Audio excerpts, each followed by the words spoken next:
Slavery. That's the place everybody likes to start Negro history.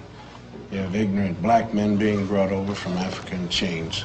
Terrible thing, slavery. But this way slavery is taught, it sort of takes the sting out of it.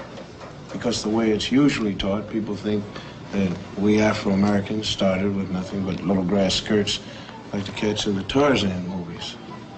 And though America gave us slavery, America kindly gave us religion and a lick or two of education. And when we get more jobs and more education, then up from slavery.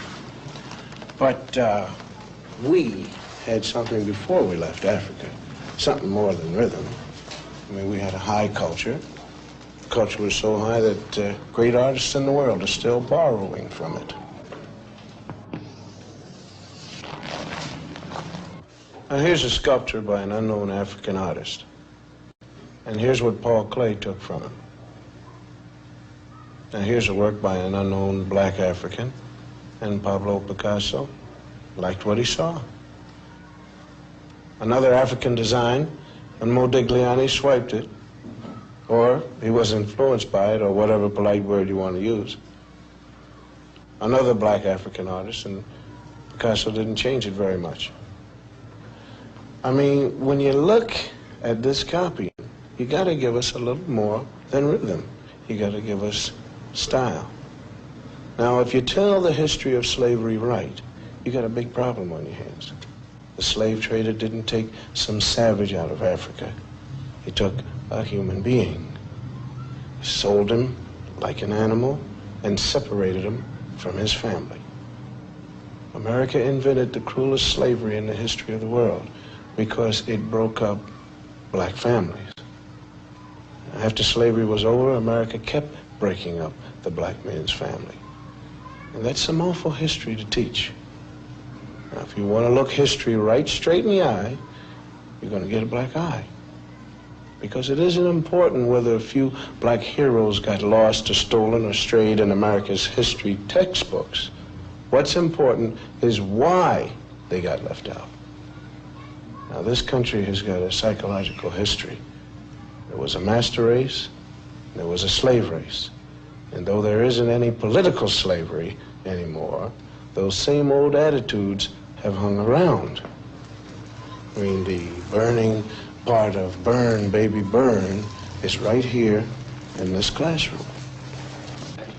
We want to thank Mrs. Lovely Billups and the whole gang here at the 4th grade for the brilliant and intelligent artwork that they've done here to make this whole broadcast sing. I want you guys to keep pretending that I'm not here. You're doing a great job, and just keep on drawing and reading and writing and doing what you have to do, because I'm going to talk about some other kids. Not you, Mary, John, and Bob. These are kids from other schools. Did you know in some states it used to be against the law to teach blacks to read or write? Nowadays we're getting these integrated schoolrooms, and most people think that if we get enough teaching and enough jobs, everything is going to take care of itself.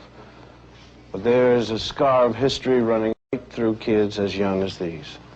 It tears you up if you know how to look at drawings kids make, because kids shouldn't know much about history and anything about discrimination. I mean, nobody hates little black kids, but why do some of them cause so much trouble?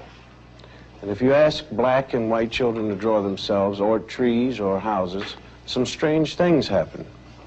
We asked some ordinary white kids from ordinary families to make some drawings for us. Like, well, let's call him John. John's white, and we asked him to draw himself. This is John. This is his house, and this is his tree. Then we asked a black kid, let's call him Ralph, to do the same thing. This is Ralph's drawing of himself. This is his tree. Now, why should two kids of the same age draw so differently? Enter the expert. This is Dr. Emmanuel Hammer, psychiatrist specializing in children's therapy. Well, let me illustrate it for you. Let's take these drawings. No matter what a child draws, he's really picturing himself. Ask a secure child to draw a tree, and he's likely to draw a bountiful, spreading tree. A black child drew this tree, cut off in its growth, stark, bare, ungratified. It works the same way with drawings of people. Normal children, average drawings. The mood is happy, the child feels capable, the drawings are complete, and the arms are developed to emphasize strength. These children were old enough to draw complete figures. The significant fact is what they left out: arms, hands. A child may sense that a situation in life is so powerless that he himself is equivalent to an armless man. My own study reveals that armless people appear 3 times more frequently in the drawings by black children than those by white. The faceless beings suggest that these youngsters not only feel themselves to be less than they might be, they don't even feel themselves to be. The black child who is forced to live in a hostile world may disappear in self-defense. He drifts through life feeling like a shadow. He stops caring, and he stops trying. A child who has this on his mind cannot be a child.